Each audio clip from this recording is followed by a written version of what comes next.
જે પણ લોકોને હરસ અને મસાની ફરિયાદ હોય એ લોકોની સવાર જે છે ને એ પ્રાર્થનાથી નહીં પણ પીડાથી શરૂ થતી હોય છે. સવારે જ્યારે લેટ્રિન કરવા માટે જાય ત્યારે ગુદ માર્ગમાં ચીરા જેવો દુખાવો થાય, જાણે કોઈ બ્લેડથી કાપી નાખ્યું હોય, અથવા તો લોહીના ટીપા પડે, લોહીની પિચકારી થાય, અને જ્યારે ફ્લશ કરે ત્યારે મળ સાથે આખું લાલ લોહી દેખાય. તરત પેશન્ટ ગભરાઈ જાય છે અને વિચારે છે કે હવે તો ઓપરેશન કરવું જરૂરી જ બનશે.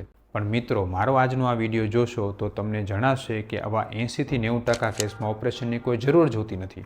માત્ર આયુર્વેદની સામાન્ય સારવારથી પણ આ રોગ મટી શકતો હોય છે. જરૂર છે તમારા નિદાનની અને સાચી રીતે ઓળખવાની કે તમને મસા છે કે પછી તમને વાઢિયા છે. આજનો મારો આ વિડીયોમાં આપણે જોશું નિદાન કઈ રીતે કરી શકાય ઘરમેળે, અને સાથે સાથે ઘરે શું શું એમાં ઉપચાર કરી શકાય જેથી ઓપરેશનની જરૂર ન પડે.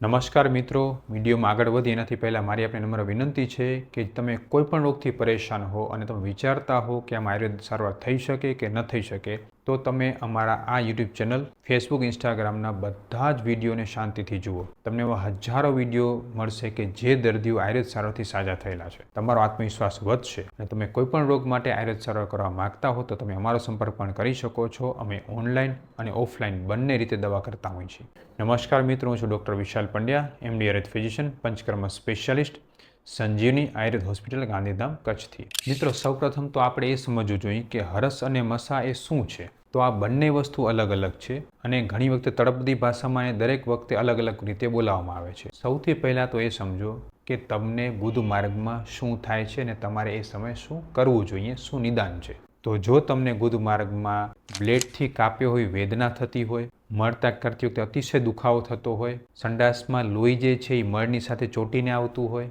અને તમે સંડાસ કરવા જતી વખતે ડર લાગતો હોય કે ક્યાંક મને અતિશય દુખાવો ન થઈ જાય, મળ અતિશય કઠણ હોય એને કારણે જોર કરવું પડતું હોય, તો સમજજો કે આ તમને ફિશર છે, એટલે કે મળ માર્ગના વાઢિયા અથવા તો ચીરો. ઘણી વખતે તો આમાં ટોયલેટ કર્યા સમયે અને ટોયલેટ કર્યા પછી પણ આખો દિવસ બળતરા રહેતી હોય છે. જેમ આપણે શિયાળામાં હોઠ ફાટી જાય અને એમાંથી ક્યારેક ક્યારેક લોહી નીકળતું હોય, એ જ રીતે જ્યારે વધુ પડતું મળ કઠણ થઈ જાય, પેટમાં ગરમી થાય અથવા તો વાયુ વધવાને કારણે મળ અતિશય સૂકું થઈ જતું હોય, તો મળ માર્ગમાં ચીરા પડતા હોય છે અને જેને કારણે તમને આ પ્રોબ્લેમ થતો હોય છે, જેને મેડિકલની ભાષામાં ફિશર કહેવામાં આવે છે, આયુર્વેદમાં એને પરિકર્તિકા કહેવામાં આવે છે, સાદી ભાષામાં આપણે એને હરસ કહીએ છીએ અથવા તો મળ માર્ગના વાઢિયા કહીએ છીએ. યાદ રાખજો, આ મસા નથી, આ ફિશર છે, જેનું મુખ્ય લક્ષણ છે દુખાવો, બળતરા અને મળ સાથે ચોંટીને લોહી આવવું. હવે વાત કરી મસાની, જેને મેડિકલની ભાષામાં પાઇલ્સ અને આયુર્વેદની ભાષામાં અર્શ કહેવામાં આવે છે.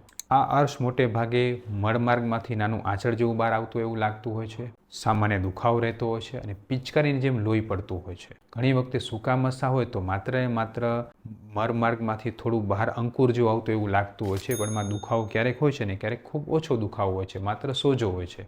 મોટે ભાગે આ જે છે એ મળ માર્ગમાં જે લોહીની નસ આવે છે એ લોહીની નસ ફૂલાવાને કારણે થતો રોગ છે, અને એમાં ગુદમાર્ગમાંથી નાનું આંચળ અથવા તો દ્રાક્ષ જેવું બહાર આવતું એવું લાગતું હોય છે. હવે પ્રશ્ન એ થશે કે શું આપણે પાઇલ્સ આવે એટલે કે મસા બહાર આવે એટલે ઓપરેશન કરાવવું જ પડે? એવું જરાય નથી. આયુર્વેદમાં અર્શ એટલે કે હરસ મસા બંને માટે જે છે સ્ટેજ પ્રમાણે ટ્રીટમેન્ટ કહેલી છે. સૌથી પહેલું તો જો તમને ફિશર છે એટલે કે તમને મળમાર્ગમાં વાઢિયા પડ્યા છે, તો માત્ર ને માત્ર આયુર્વેદ સારવારથી, દવાથી જે 100% મટી જાય છે, એમાં ઓપરેશનની જરાય જરૂર નથી. એના માટે તમારે શું કરવું જોઈએ એનો મેં અલગ વિડીયો પણ બનાવેલો છે. અહીંયા પણ તમને 3 વસ્તુ સામાન્ય કહી દઉં છું. સૌથી પહેલે પેટમાં ઠંડક કરો, પેટ પૂરું સાફ રહે અને મળ કઠણ ન થાય એના માટે એવા પ્રકારના હરડેનો ઉપયોગ કરવો, જેમ કે નાની હિમેજ કે હરડેનો ઉપયોગ કરો કે જે મળને સોફ્ટ બનાવી દેતી હોય. અને ત્રીજા નંબરે રેગ્યુલર માત્રા બસ્તીનો ઉપયોગ કરો અને નીચેના ભાગમાં ઓઇલ લગાડો. આટલું તમે કરશો તો ફિશર 100% મટી જશે અને ફિશર માટે યાદ રાખો ક્યારે ઓપરેશન કરાવવાની જરૂર નથી. હવે વાત થઈ મસાની એટલે કે પાઇલ્સની. પાઇલ્સમાં શું કરવું જોઈએ?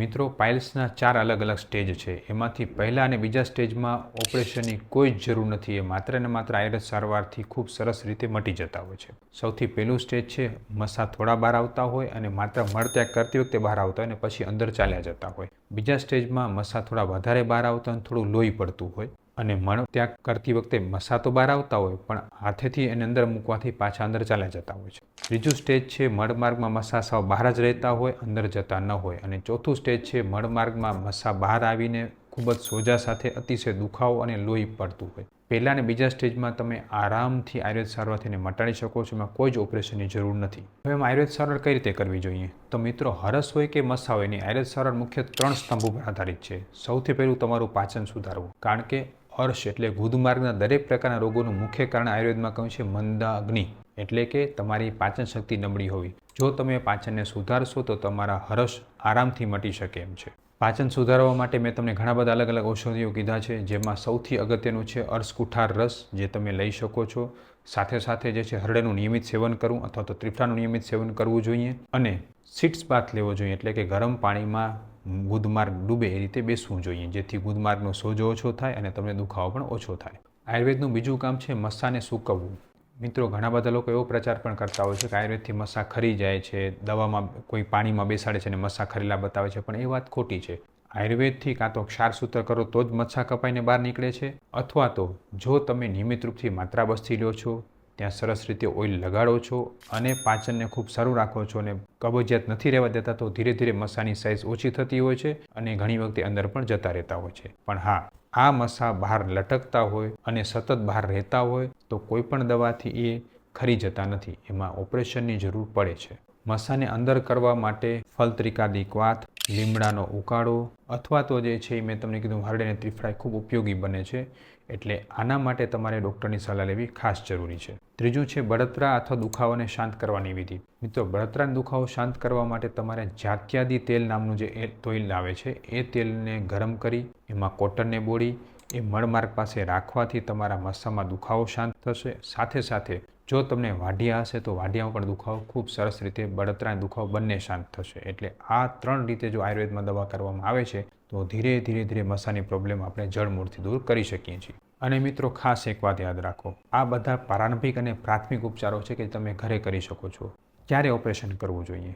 જો મસા ખૂબ વધી ગયા હોય, લોહી ખૂબ વધારે પડતું જેને કારણે હિમોગ્લોબિન ઘટતું જતું હોય અને સતત દુખાવો રહેતો હોય, સોજો અતિશય વધારે હોય અને સતત જે છે એ વારે વારે આ પ્રોબ્લેમ થતો હોય, તો એમાં ઓપરેશન કરાવવા સિવાય આયુર્વેદમાં કોઈ ઉપચાર નથી રહેતો. ઓપરેશન માટે સારા આયુર્વેદ ચિકિત્સક પાસે તમે ક્ષારસૂત્ર ટ્રીટમેન્ટ પણ કરાવી શકો છો.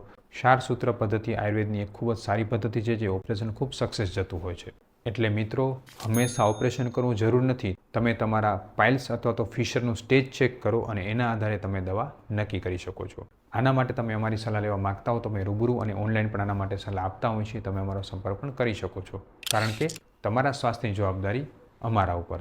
સ્વસ્થ રહો, મસ્ત રહો. જય શ્રી કૃષ્ણ, જય આયુર્વેદ.